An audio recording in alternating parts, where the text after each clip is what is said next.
¿Cómo se explora la desviación del ojo para poder corregirla? ¿Qué debemos saber de un estrabismo para poder operarlo con las máximas garantías?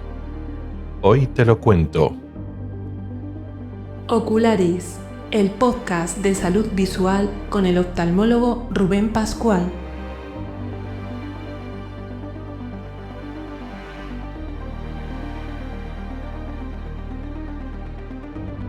Bienvenido al episodio 5 de mayo de 2026. ¡Comenzamos!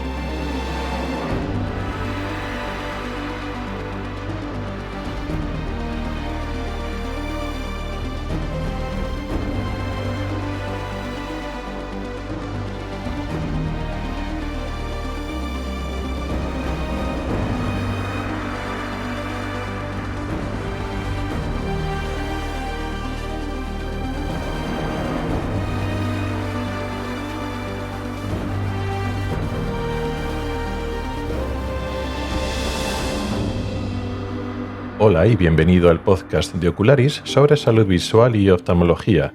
Soy Rubén Pascual, oftalmólogo y divulgador a través de este podcast y del blog ocularis.es. Este es el episodio 5 de la 10ª temporada correspondiente al mes de mayo de 2026. Y el tema principal de hoy va a ser el estrabismo, pero concretamente la exploración del estrabismo. ¿Qué debemos explorar?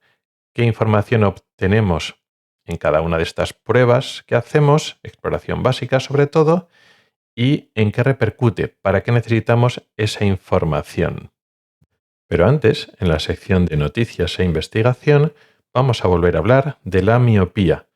En vez de traer un artículo concreto que lo analizamos más de investigación, me he traído un resumen de unos pocos artículos hechos sobre la prevalencia y la incidencia de la miopía en España. Y tiene la diferencia, voy a compararlo con otros estudios previos. Vamos a hablar de hacer y fiarse de los estudios que tienen calidad, qué pasa cuando el estudio no tiene la suficiente calidad y cómo puede haber fallos o sesgos o malas interpretaciones que nos pueden hacer pensar que la miopía puede tener incidencias o prevalencias diferentes de las reales. Y finalmente, en el apartado de preguntas de los oyentes, vamos a hablar de las lentes de contactos, de las lentillas, pero no de las que habitualmente la gente conoce y la gente usa, sino unas lentillas especiales que llamamos lentillas terapéuticas.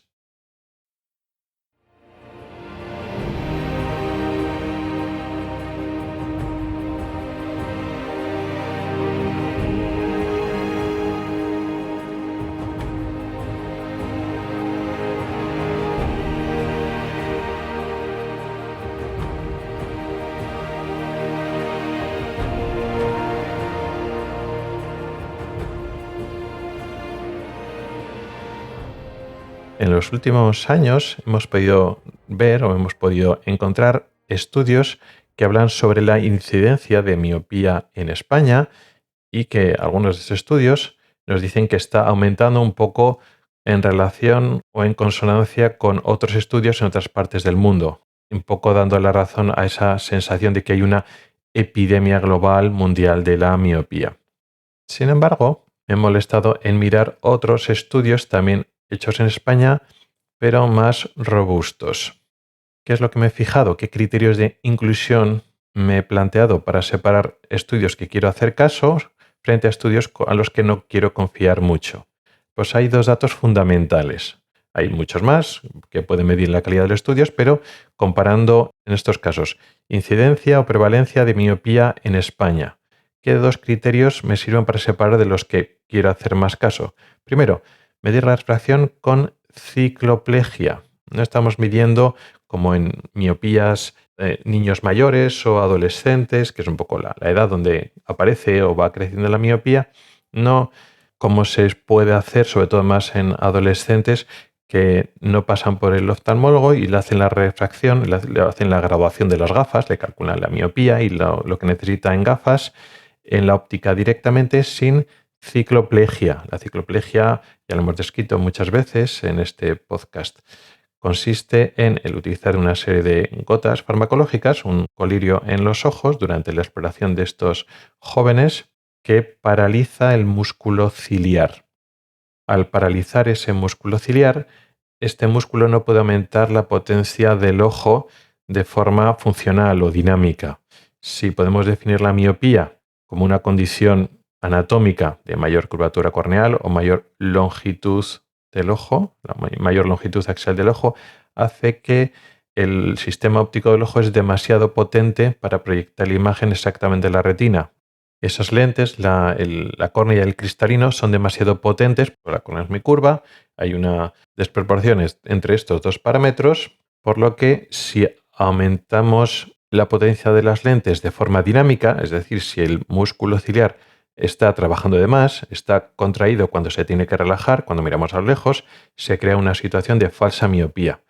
Por eso, para diagnosticar la miopía, siempre es aconsejable, no solo en investigación, sino también en la realidad, en la práctica clínica, lo ideal para hacerlo 100% bien es hacerlo con cicloplegia, especialmente en jóvenes, en adultos también, pero especialmente en jóvenes. ¿Qué es lo que pasa? Que no son pocos los artículos, los papers que están publicados en revistas científicas en donde se está midiendo la miopía sin cicloplegia. Es decir, un niño o un adolescente dice que ve peor con sus gafas y efectivamente no llega a ver todas las líneas, ve borroso los subtotipos más pequeños y poniéndole un cristal mayor de más potencias ve mejor. Y sí, evidentemente hay técnicas subjetivas en la graduación, como el fogging, que puede ayudar a eliminar este factor. También el test dicromático nos puede orientar. Hay una serie de elementos o herramientas subjetivas para intentar mitigar este exceso de trabajo del músculo ciliar, esta acomodación excesiva. Pero no funciona al 100%, ni mucho menos. A veces el músculo ciliar tiene una acomodación tónica fija que no se relaja por mucho que lo intentemos emborrando la visión y jugando con esas técnicas de fogging, etc. Y la única forma real de calcular la miopía, pues la real de que no estemos metiendo falsa miopía, es la cicloplegia. Muchos estudios de estos que tienen en España está aumentando la miopía no se hacen con cicloplegia, con lo cual estamos mezclando falsa miopía con miopía auténtica. El otro elemento, aparte de la reflexión con cicloplegia, es que sea un estudio transversal de la población que sea representativo realmente de la población. Tenemos que hacer un estudio, por ejemplo, en colegios, pero colegios elegidos al azar para poder seleccionar niños y jóvenes de hogares representativos de la población, de distintos grupos étnicos, grupos socioeconómicos y culturales, etc.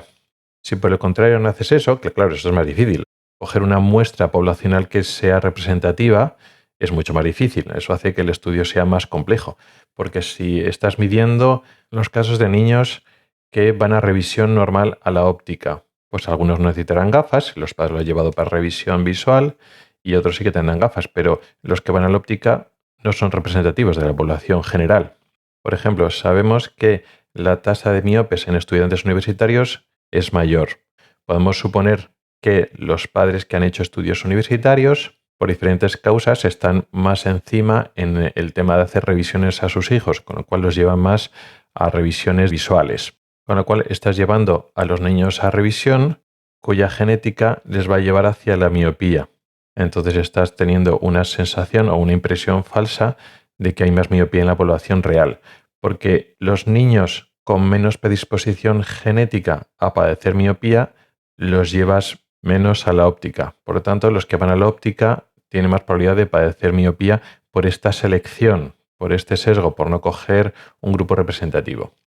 Con lo cual, de los estudios que hay sobre prevalencia o incidencia de miopía en España, he ido descartando si no utilizaban cicloplegia o cuando el estudio de la población era totalmente sesgado, cuando quedaba claro que el estudio, la muestra que han cogido no es representativa de la población, esos estudios los he desechado y me he fijado en los otros.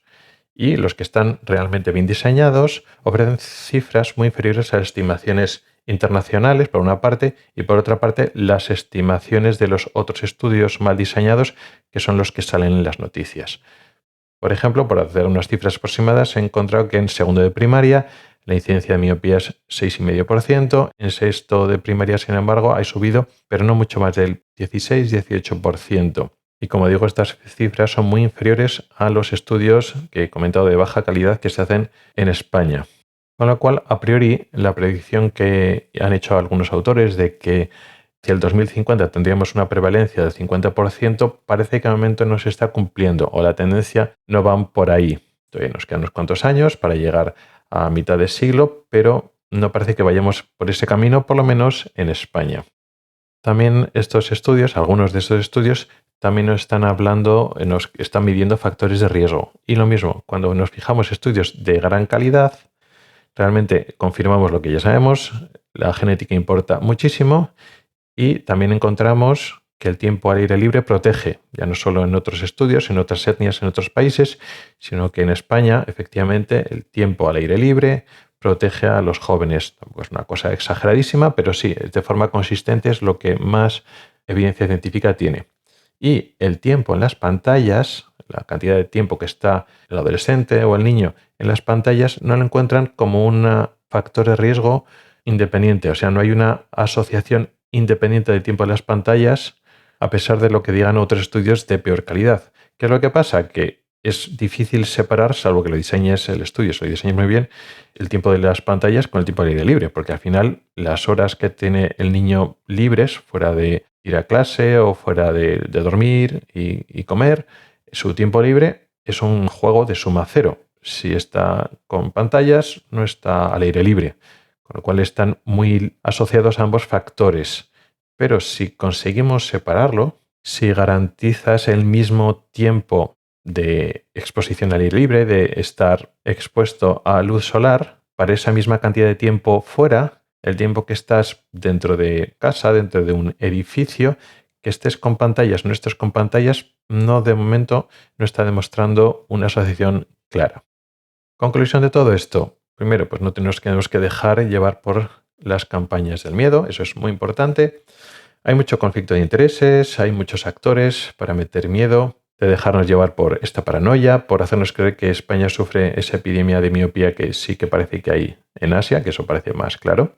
Y es que estamos llevando a unos niveles de paranoia o de pseudociencia o mala ciencia que ya se están recomendando estrategias de control de la miopía en niños no miopes, para que no sean miopes. Y oye, si recomendaran lo único que realmente está demostrado, es decir, aumentar las actividades al aire libre, que no dejan de ser al final actividades físicas, que eso es asociar a ejercicio físico y muchas veces a socialización, pues oye, ni tan mal. Aunque no sea verdad, estás recomendando estilo de vida sano, saludable, en otros aspectos, o sea que ni tan mal. Pero están justificando estrategias de tratamiento con muchas comillas, con riesgos, efectos secundarios, que no han demostrado beneficios duraderos y todas tienen efecto rebote. De eso ya he hablado mucho en episodios previos. Ya no solo en niños con miopía, sino en niños que no son miopes. Y todo se apoya en parte a esta estrategia de miedo de que están aumentando mucho la miopía, que vemos que en España no se está cumpliendo. Pero en cualquier caso, sea el niño miope o no sea miope, o seamos padres que tenemos miedo que el niño desarrolle miopía, la estrategia de verdad de control de la miopía, de prevención o de frenar si ya hay miopía, que no tiene efecto rebote, que lo demuestra una y otra vez en estudios bien diseñados e independientes, en todas las poblaciones, en todas las etnias, es eso. Tiempo al aire libre y no dejarse llevar por las otras estrategias que tienen intereses económicos por detrás.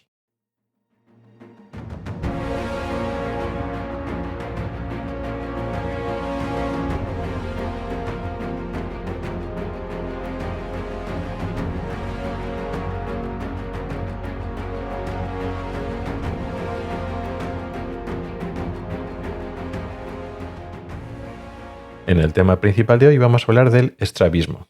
Del estrabismo, la desviación de los ojos, lo de bizquear o torcer los ojos, ya hemos hablado. Dejaré en las notas del programa los episodios del podcast en los que ya hemos tocado este tema. Entonces no voy a repasar otra vez diversos tratamientos que tenemos o el propio concepto, incluso los tipos de estrabismo. Nos vamos a enfocar en la exploración. ¿Qué pruebas clínicas hacemos para obtener la información para hacer seguimiento del estrabismo, para ver si mejora, empeora, pero principalmente la exploración enfocada al tratamiento? Queremos corregir ese estrabismo. Y concretamente, aunque realmente la exploración que voy a explicar ahora no sirve para todo tipo de tratamiento, voy a enfocar al tratamiento más frecuente y más importante, que es la cirugía. Cuando operamos de estrabismo, lo que hacemos es operar los músculos que hay alrededor de los ojos, los músculos que mueven los ojos, los giran a las diferentes posiciones de la mirada. Lo que hacemos es recolocarlos o recalibrarlos, si queremos llamar así. Reforzamos o debilitamos la acción de músculos concretos para ajustar la posición de los ojos y corregir o eliminar el estrabismo, la desviación de los ojos. Por hacerlo sencillo, voy a dividir las pruebas de exploración que hacemos en dos grandes tipos, la exploración motora y la exploración sensorial. Ahora vemos que está todo mezclado y que esa separación es más académica o conceptual que real, pero con todo eso, aunque es una separación, una división falsa, nos sirve mucho para entender los conceptos. Antes de nada, una salvedad, estoy hablando de la exploración básica del estrabismo, no estoy hablando de todas las pruebas diagnósticas que hacemos. Esto es lo que la exploración básica que hacemos a todos o a una buena parte de los estrabismos y que lo hacemos en la consulta. Dejo aparte lo que son las pruebas complementarias. Por ejemplo, en una serie de estrabismos pedimos pruebas de imagen tipo resonancia magnética. Hoy no voy a hablar de estas pruebas secundarias, a veces también tenemos que hacer análisis de sangre, hablar con otros especialistas.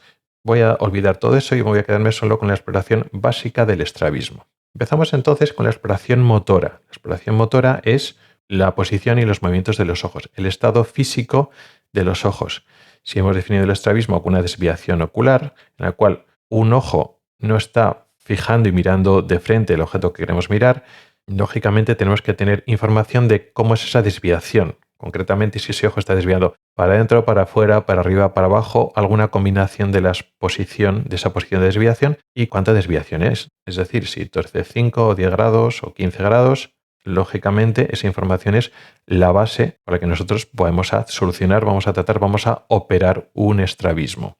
Por lo tanto, lo más importante es medir la desviación de los ojos del ojo desviado, lo que llamamos en posición primaria. Cuando el paciente está mirando recto de frente, hay un ojo que está mirando bien, que es el ojo director, el ojo fijador, y tenemos que fijarnos, ver qué pasa con el ojo desviado. Y vamos a hacer mediciones para ver qué pasa con ese ojo desviado. Eso lo hacemos con lo que llamamos test de Hirschberg y sobre todo el test de Cover, o a veces se dice en inglés el Cover test. El test de Hirschberg, este nombre tan raro, que es un epónimo, es el test de reflejo corneal. Estamos mirando de frente al niño o al adulto. Digo niño porque el Hirschberg se usa sobre todo en niños, aunque también se usa en adultos que tienen mala capacidad de fijación del ojo desviado, pero vamos a simplificar. Le pedimos al paciente que mira un foco de luz, una pequeña linterna de bolsillo, por ejemplo, que tenemos en nuestra mano. Sentamos delante del paciente, cerca de él, le ponemos justo esa luz, esa linterna de bolsillo, delante de él y delante nuestro. Al mirar la linterna, estando los ojos mirando de frente y enfrentados a la luz y nosotros estando enfrente del paciente, nosotros vemos el reflejo de la luz en la córnea en el centro de la córnea, si los dos ojos están mirando efectivamente a la luz. Si tenemos un estrabismo, significa que el ojo fijador, el ojo director, al estar centrado en la luz, el reflejo corneal cae precisamente en el centro de la córnea. Mientras que el otro ojo, si está desviado, el reflejo de luz ya no cae en el centro de la córnea, queda a un lado. Si, por ejemplo, el ojo está desviado hacia adentro, pues la luz se refleja en la parte de fuera de la córnea. Y luego viceversa, si el ojo se va hacia afuera, se queda reflejado en la parte interna, en la parte nasal.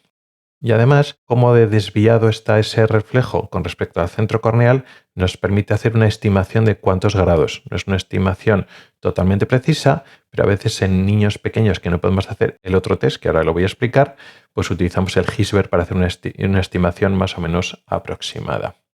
Este test de Hirschberg se puede combinar perfectamente con lo que se llama test de Cover o Cover test, que Cover significa cubrir. Lo que hacemos es cubrir.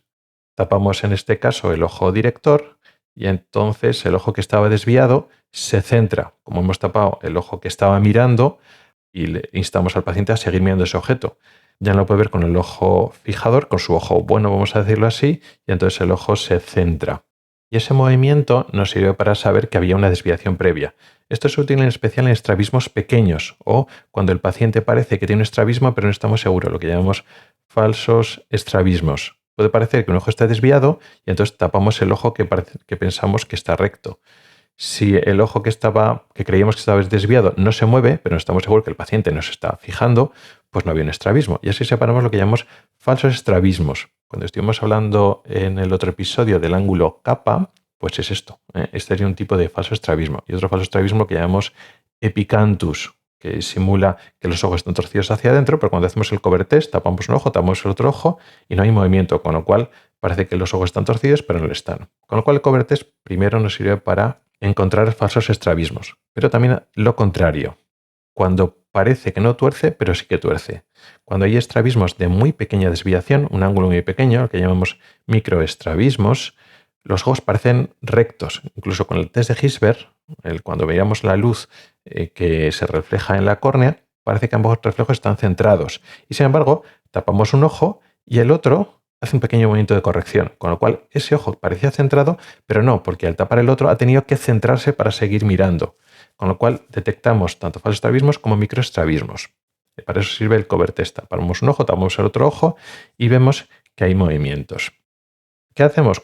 Pues combinamos el cover test con las prismas, con la corrección con prismas. Como el cover test nos enseña un movimiento de corrección, cuanto más amplio es el movimiento de corrección, más desviado estaba el ojo. Entonces ponemos un prisma, normalmente usamos barra de prismas, pero bueno, pueden ser prismas sueltos, en el ojo que se desvía. El prisma lo que hace es desplazar la imagen, tal como ponemos el prisma, lo desplaza hacia la posición del ojo. De tal forma que si el ojo, por ejemplo, está hacia afuera, ponemos un prisma en ese ojo desviado, de tal manera que la imagen se desplace hacia afuera, hacia donde está el ojo. De tal manera que cuando tapamos el ojo bueno, el ojo desviado con el prisma delante tiene que hacer un movimiento menor. Y así vamos subiendo los prismas hasta que controlamos, hasta que neutralizamos el movimiento. Llega un momento dado que ponemos un prisma en el cual el ojo no se mueve porque hemos colocado la imagen exactamente donde estaba el ojo. ¿Qué pasa? Que ese prisma que hemos colocado es igual a la desviación del ojo. Y así hemos medido la desviación ocular de forma más exacta que el Hirschberg. Por lo tanto, el prisma, el cover con prismas, es la medida estándar, la más importante que utilizamos para definir, para describir ese estrabismo, y es la medida que vamos a utilizar para operar. En este caso, no estamos midiendo en grados, sino en lo que se llama dioptrías prismáticas, que es la medida de los prismas que estamos poniendo. Y en base a estas dioptrías prismáticas de desviación es donde nos basamos para operar. Hay unas tablas o unas fórmulas que nos dicen para tantas dioptrías prismáticas de desviación hacia afuera o hacia adentro o hacia arriba o hacia abajo, tenemos que hacer esta operación concreta, simplificando mucho. Con lo cual, este cover test con prismas es la base de la exploración motora del estrabismo. Tiene más componentes porque está el cover simple, el uncover y luego el cover alterno, porque en este estamos midiendo ángulos mínimos, ángulos máximos, separamos el componente latente que llamamos foria del componente manifiesto que es la atropia. Esto es un poco más complicado, pero vamos a simplificar y entender que el cover test más prisma, eso de ir tapando alternativamente un ojo y otro ojo, y el movimiento de refijación de los ojos lo neutralizamos con el prisma, con eso tenemos la medida, tenemos una cifra con la que podemos trabajar y podemos operar. Esta es la parte más importante de la exploración motora, pero no es la única. De hecho, con esto solo no podemos operar. Es que siempre tenemos que hacer en todos los estrabismos, incluso aunque no operemos, pero por supuesto antes de operar, que es los test de llamamos ducciones o versiones o la motilidad ocular extrínseca, es decir, los movimientos de los ojos, porque ahora hemos medido cómo están los ojos mirando de frente. Lo medimos de cerca, lo medimos de lejos, pero lo que llamamos en posición primaria de la mirada. Los ojos mirando de frente, uno de ellos estará desviado, pero no estamos analizando los movimientos oculares y por tanto tampoco el estado de funcionamiento de los diferentes músculos de los ojos. ¿Qué tenemos que hacer? Pues cómo se mueven los ojos. Tenemos que ver qué pasa cuando el paciente mira a la izquierda, a la derecha, arriba, abajo y en diferentes posiciones oblicuas. Arriba a la izquierda, abajo a la derecha, etc. En total son 9 posiciones. 3 arriba, 3 en medio, 3 abajo. Tenemos que ver cómo se mueven los ojos, tanto ambos ojos a la vez, un movimiento coordinado y paralelo que llamamos versiones, y también cada ojo por separado, lo que llamamos ducciones. Y esto es muy importante porque nos da los apellidos del estrabismo. Podemos tener una desviación hacia adentro de 15 grados. Podríamos decir que tiene una endotropia de 15 grados, donde, por ejemplo, fija el ojo derecho. Pero eso no es suficiente. Necesitamos apellidos y nombres. Hablamos de incomitancias, el estrabismo es comitante o incomitante, y cuando no es comitante, cuando es incomitante, estamos diciendo más o menos que cambia la desviación en las posiciones de la mirada. Pues tuerce 15 grados o 30 prismáticas, que es más o menos lo mismo, de frente, pero cuando mira a la izquierda tuerce lo mismo, cuando mira a la derecha tuerce lo mismo, y en todas las posiciones. Y esto va parejo a que los movimientos oculares son correctos o no son correctos. Si aumenta o disminuye la desviación en diferentes posiciones, significa que los músculos no funcionan igual en las diferentes posiciones. Hay alteraciones o limitaciones a las ducciones o en algunos casos hiperacciones o hiperfunciones. Un músculo funciona de más y lleva el ojo a una posición no deseada, o en la mayoría de las veces un músculo funciona de menos, con lo cual en una posición de la mirada donde ese músculo que no funciona bien tendría que actuar al máximo, vemos que no está funcionando bien. Con lo cual ya no solo estamos midiendo de frente, como está el ojo desviado, ponemos esos prismas, esos cristales para medir la desviación, sino es muy importante ver cómo se mueven los ojos a los diferentes lados, a las 9 posiciones de la mirada, y ver cómo se comportan, si se comportan bien o algunos músculos no funcionan correctamente. Y esto, la exploración de Kober o Gisbert, más la exploración de la motilidad óptica extrínseca, esto de deducciones y versiones, cómo se ven los ojos, esto sí que es la base. Y es cierto que una buena parte, incluso la mayoría de los estrabismos, con esta exploración motora es suficiente. Nos falta la exploración sensorial, pero hay algunos test, los test motores que me queda por hablar, ya no son obligatorios. De hecho, para la mayoría de los estrabismos habituales o normales, con esto es suficiente. Bueno, con esto es suficiente, lo tiene que hacer una persona experta que tenga mucha experiencia en interpretarlo, en saber lo que está viendo en la exploración e interpretarlo. Pero en algunos casos complicados, sobre todo cuando hay una alteración en los movimientos de los ojos, esto de las ducciones y las versiones está alterada y no nos queda claro, queremos más información sobre estas alteraciones de las ducciones, sobre estas incomitancias, acudimos a otras pruebas. Una prueba clásica se llama la pantalla de Hess-Lancaster. Luego hay máquinas un poco más complejas y elaboradas como el sinoptóforo o el sinoptómetro, unas máquinas muy interesantes que dan mucha información, pero están en franco desuso, más que nada porque ya lo tienen en muy poquitos sitios, y están las variantes modernas de estas máquinas y estos test más antiguos, tipo Geislab o similares, que son máquinas con una especie de cámaras que van registrando los movimientos de los ojos en las diferentes posiciones y te pueden poner una serie de figuras que puedes ver. No voy a entrar en la explicación porque es más o menos lo mismo. La pantalla de Hess-Lancaster puede dar una información similar que el sinoptóforo o sinoptómetro. Estos dos últimos dan más información que el Hess-Lancaster, y los nuevos aparatos también dan información parecidas a los anteriores. Pero como digo, esto no es lo más importante. De hecho, muchas veces estos aparatos, o todos los más modernos, en algunos casos pueden dar errores o medidas no correctas por diferentes fallos. Con lo cual, lo importante siempre es la exploración básica, lo que hemos medido con el Gisbert y lo que hemos visto en las ducciones, y estas pruebas adicionales tienen que confirmar y seguir un poco lo que hemos visto en la exploración. Y si el resultado es muy diferente, hay que desconfiar siempre de la exploración esta secundaria y tomar la base de lo que hemos medido nosotros directamente. ¿Se pueden hacer este tipo de pruebas, sobre todo las pruebas más modernas, a todos los pacientes? Sí, claro, no hay ningún problema, no es una prueba invasiva, tampoco cuesta mucho tiempo, y si tienes estos aparatos, sobre todo los modernos, lo puedes utilizar de forma rutinaria para todos los estrabismos, no pasa nada, siempre que sepas interpretar bien la información, porque a veces este tipo de aparatos te enseñan pequeños estrabismos latentes que no son importantes o pequeños componentes que no son patológicos o que no hay que tratar u operar, pero siempre que sepas interpretar bien la información que te dan estos aparatos, no hay problema por realizar más pruebas de la debida. O para un estrabismo normal, horizontal, comitante, te hace un Geislab o un un estudio de todas las posiciones de las miradas y las torsiones y todo eso, bien, vale, no hay problema, aunque realmente no sea necesario. Pero esto es muy importante, es mucho más importante los conocimientos y los criterios del médico, del estrabólogo, porque al final muchas veces estos aparatos no disocian o no te están haciendo una medición en posición primaria tan exacta como te lo podrías hacer tú, eso es así. Estos aparatos te sirven para el diagnóstico de estrabismos diferentes, estrabismos concomitantes y qué está pasando con el estado muscular. Súper importante, pero esto no sustituye la medida básica, la medida primaria.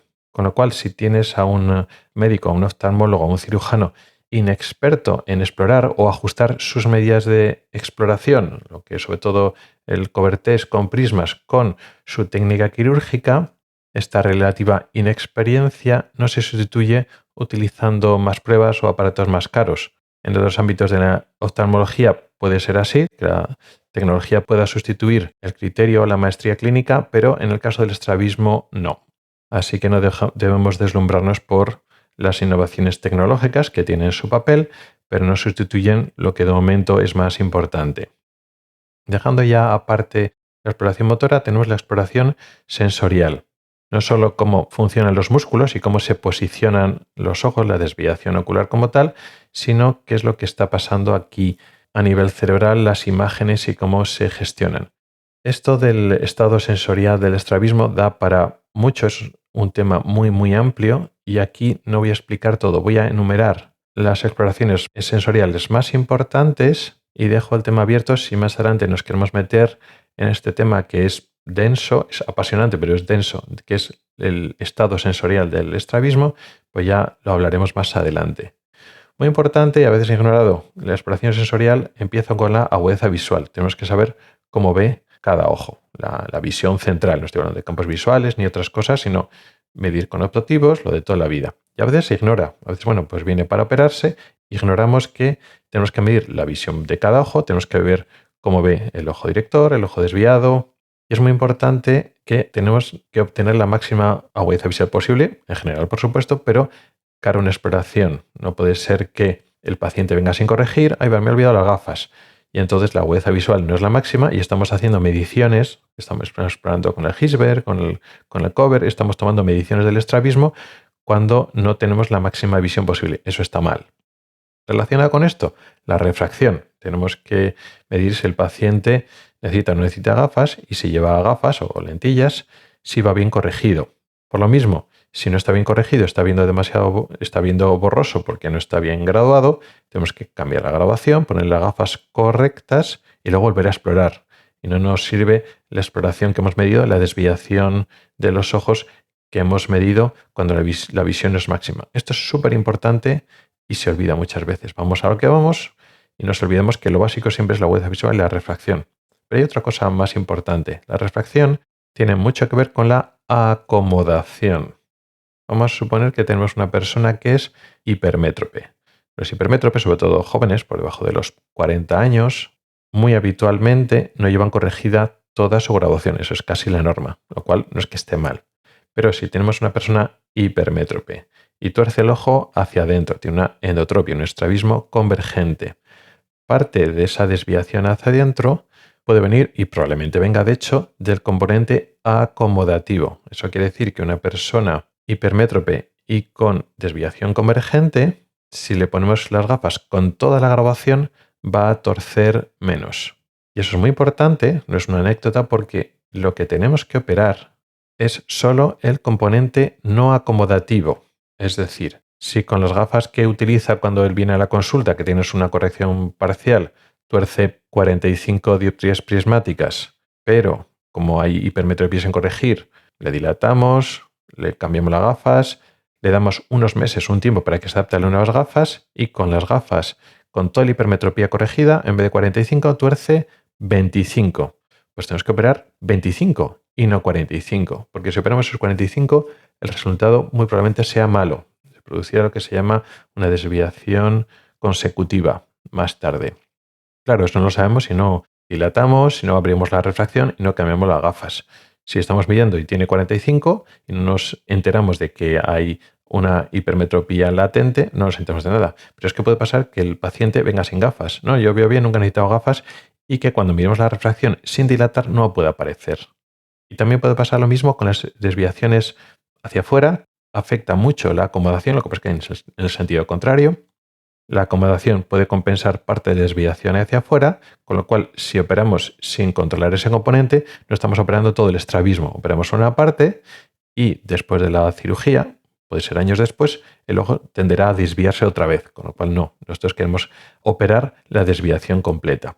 Y también puede pasar en miopes. Es decir, al margen de que se tuerza hacia adentro o hacia afuera, no es solo que a los hipermétropes tenemos que estar pendiente y a las personas sin gafas tenemos que dilatar por si acaso son hipermétropes. No, es que a los miopes también hay que graduarlos bien, o sea, con cicloplegia para averiguar que no lleven puesta más miopía en las gafas por lo mismo. Puede haber un componente acomodativo. O sea que no solo la agudeza visual, sino la refracción es súper importante.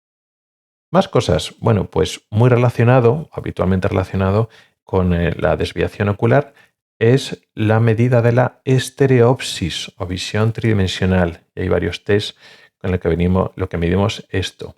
Unos test más adaptados para niños pequeños, otros para niños mayores y adultos, con diferentes estrategias. Estamos midiendo la capacidad de ver en 3 dimensiones. ¿Esto es importante? Bueno, sí, es una información importante, pero a veces menos de lo que parece. Primero, si vemos un estrabismo constante, grande, ya sabemos que la estereopsis va a ser nula o muy poca.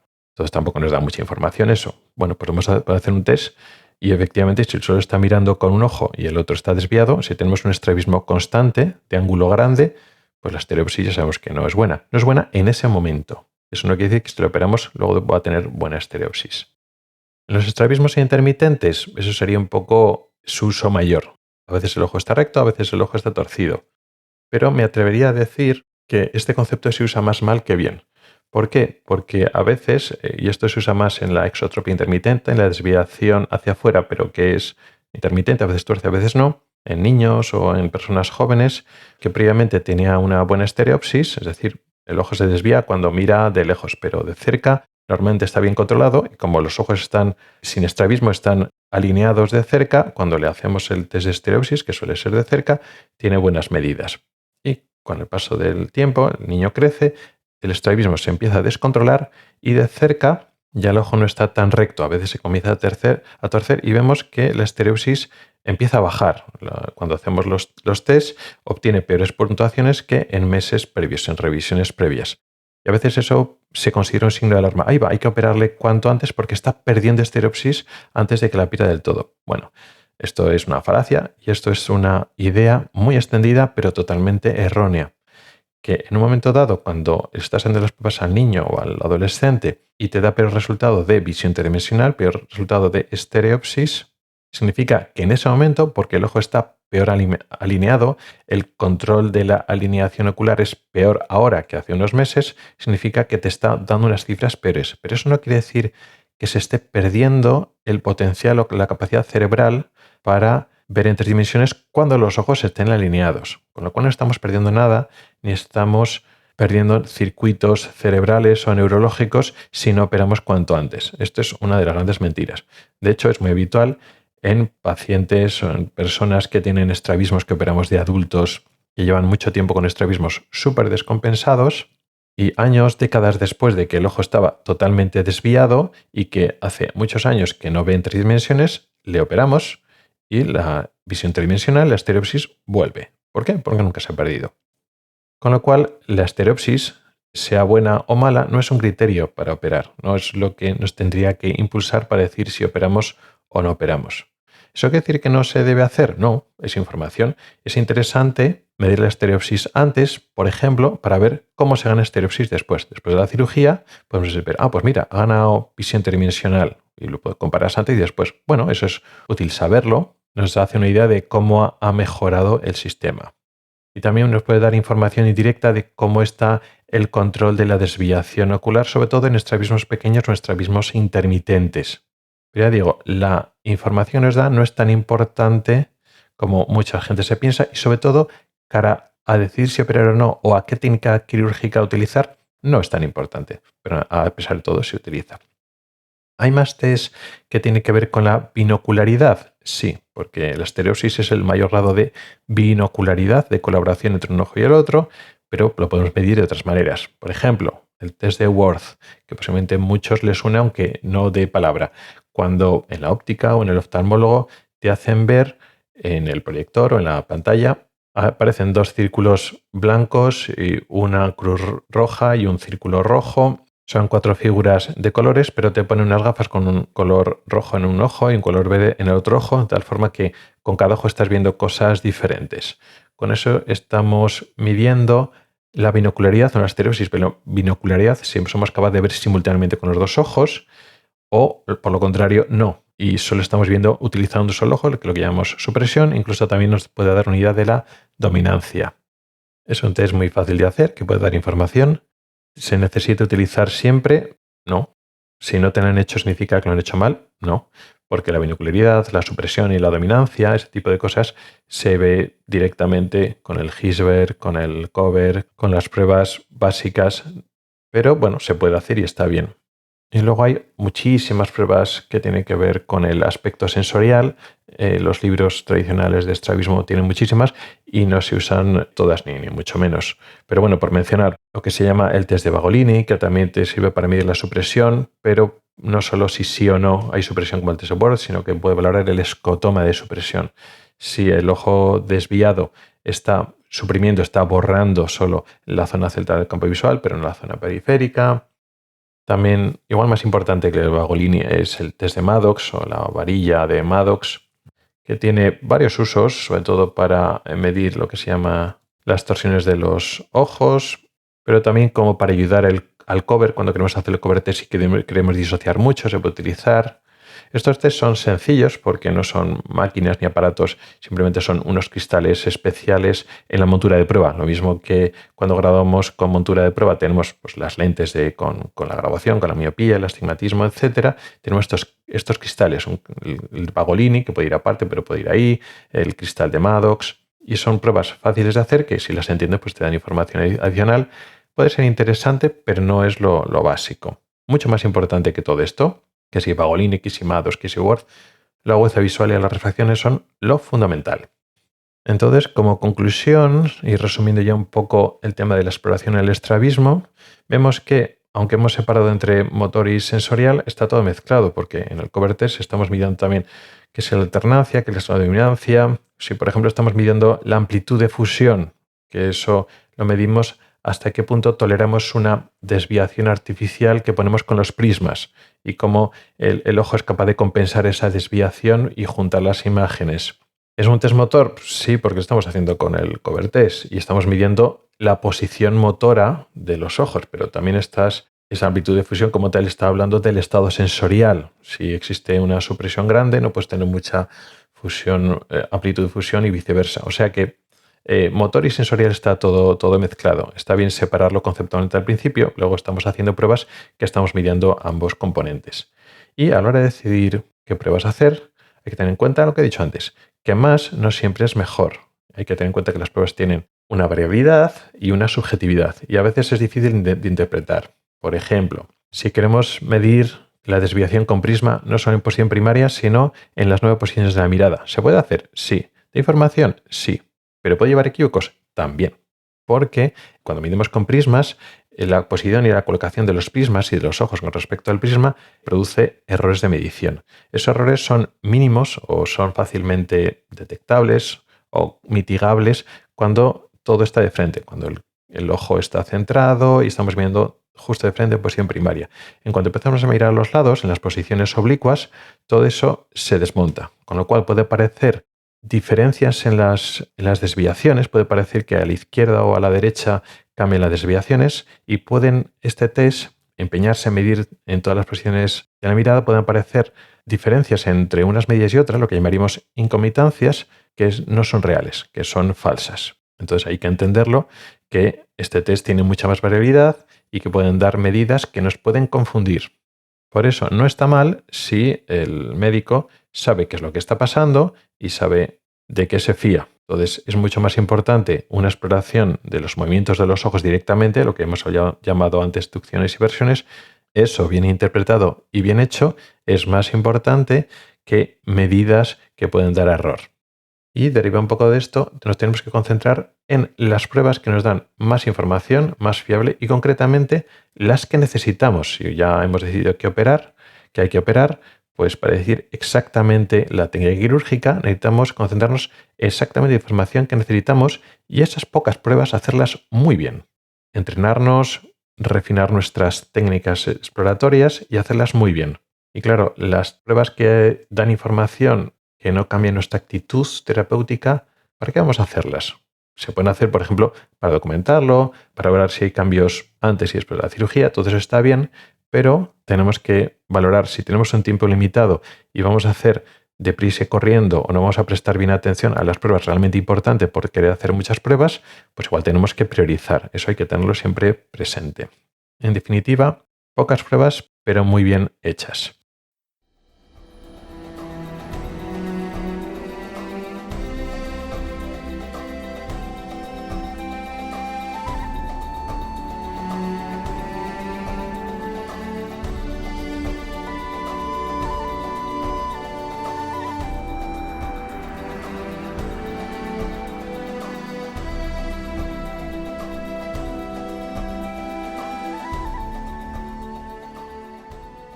Por último, vamos a hablar de un tipo de lentes de contacto especiales.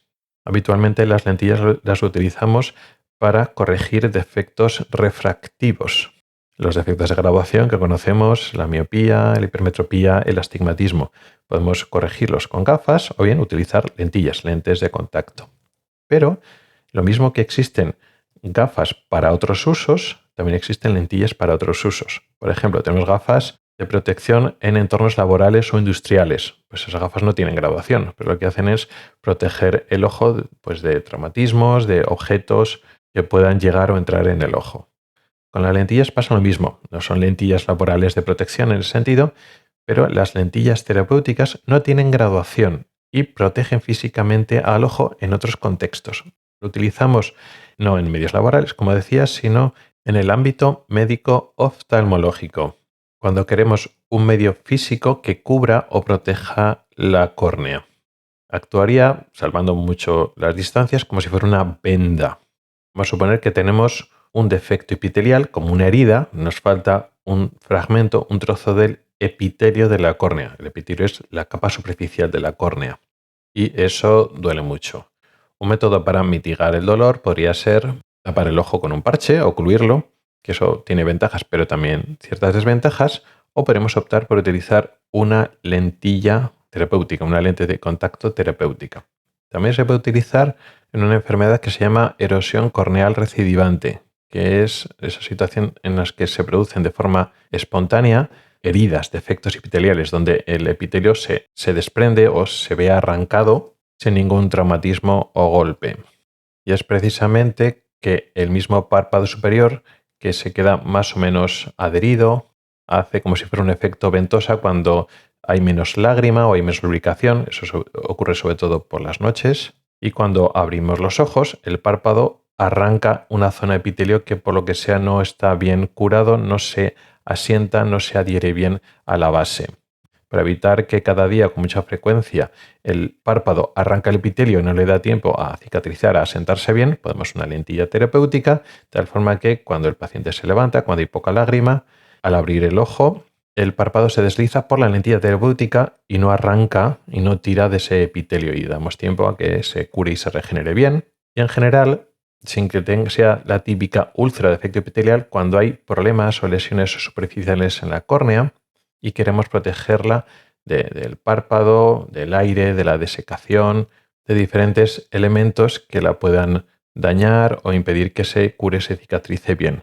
Casi siempre el uso de la lentilla terapéutica va acompañado de otros tratamientos, tipo lágrimas artificiales. Normalmente hay un componente de, vamos a llamar, sequedad ocular o problema de lubricación. Si, por ejemplo, hay defectos en el epitelio y hay riesgo de infección, que se puede ver levemente agravado por la lentilla, tenemos que utilizar antibióticos. En definitiva, este es el uso más o menos habitual o más frecuente de las lentillas terapéuticas en el ámbito médico. Una medida en general transitoria hasta que la córnea se cure. El objetivo es que se utilice unos pocos días o pocas semanas y cuando ya la córnea recupere su estado, dejar de utilizarla. Hay situaciones crónicas, pues en defectos epiteliales tipo queratopatía bullosa, que también llamamos de descompensación corneal.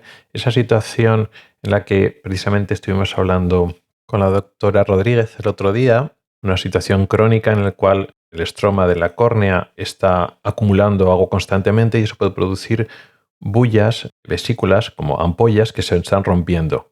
Y entonces estamos teniendo constantemente úlceras muy dolorosas en la córnea y a veces tenemos que tenerlo con lentes de contacto terapéuticas de forma indefinida o crónica, esperando la cirugía, o a veces el paciente, por lo que sea, no es candidato o hay dificultades para plantear la cirugía y podemos estar meses o más tiempo con estas lentillas terapéuticas. O sea que todo depende de las circunstancias, de cómo está la córnea.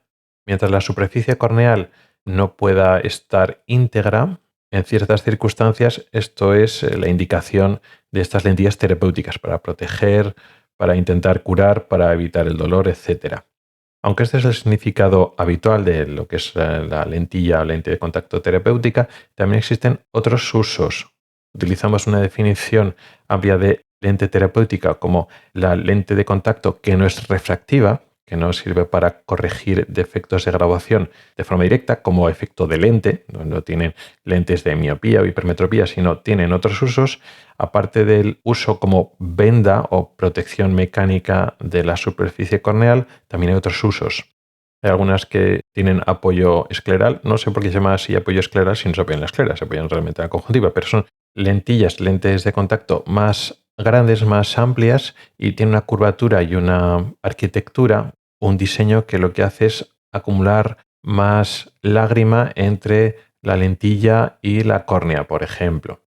O hay otras lentillas que lo que intentan es corregir una curvatura anómala o excesiva. Por ejemplo, se usan unas lentillas semirrígidas para corregir curvaturas de queratoconos. Realmente no se suele utilizar el nombre de lentillas o lentes de contacto terapéuticas, pero depende de qué definición o en qué libro lo busquéis, la puede meter en esta definición. Pero las lentes no refractivas que tienen otros usos normalmente se definen por ese uso. Por ejemplo, cuando se usan las lentes para ortoqueratología, las orto-K, reciben esa denominación, lentes para eso, para orto-K. No suelen llamarse lentes terapéuticas. Con lo cual, el nombre de lentes terapéuticas normalmente se refiere a eso. Se utilizan como protección mecánica, como una especie de banda o barrera mecánica para proteger la superficie corneal para estos usos que he ido mencionando.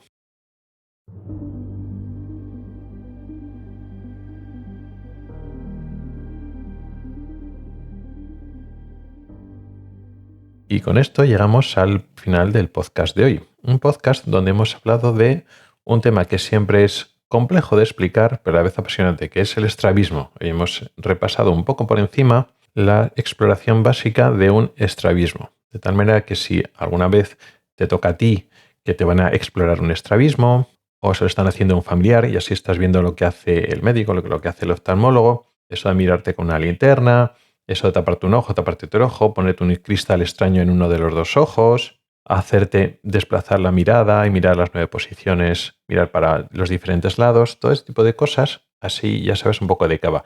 Si te ponen en una montura de prueba cristales rojo y verde y miras objetos, o te ponen cristales más extraños todavía, donde ves cosas raras, estas son las exploraciones que tienen como objetivo describir y hacerse una mejor idea de qué tipo de estrabismo hay, si hay un estrabismo, y realmente si hay más interés en entender con un poco más de profundidad el componente motor o el componente sensorial de un estrabismo, que ya digo que tenemos para hablar horas, pues si tienes interés o te han quedado dudas y querrías profundizar, solo tienes que decírmelo, que proponer el tema y podemos seguir ampliando los conocimientos a ese respecto. Pero además de eso, hemos vuelto a hablar de la miopía, concretamente de la situación en España, que no es tan mala como en otros países, concretamente comparado con los países asiáticos, la situación es muy diferente, y hemos también analizado por qué hay una serie de estudios hechos en España que nos indican otras cosas, cuáles son los fallos y también los conflictos de intereses. Y por último, hemos hablado de las lentes de contacto terapéuticas, unas lentillas que usamos sobre todo en el ámbito médico, más que en la óptica, lo usamos en el contexto de enfermedades oftalmológicas, y aunque luego se pueden adaptar y limpiar y cambiar en la óptica, la indicación y la monitorización es médica porque tenemos casi siempre una enfermedad en la superficie del ojo, en la superficie de la córnea, que es lo que hacen esas lentillas. Nos protegen la superficie corneal, sí puede ser durante un tiempo, pero a veces se mantienen de forma crónica, pero cumplen esa función. Muchas gracias por el tiempo que has dedicado a escucharme. Recuerda que puedes contactar conmigo para proponer temas para próximos episodios, tanto temas largos para desarrollar como dudas y preguntas más cortas. También puedes comentar o proponer noticias y temas de actualidad. Puedes escribirme a través de mi correo electrónico que es ocularis@ocularis.es. También puedes hacerlo a través de Telegram, X, Mastodon o LinkedIn. En las notas del programa están todas las formas para contactar conmigo y participar. Ahí también encontrarás enlaces, artículos del blog y episodios del podcast relacionados con el tema de hoy. Hasta el próximo episodio.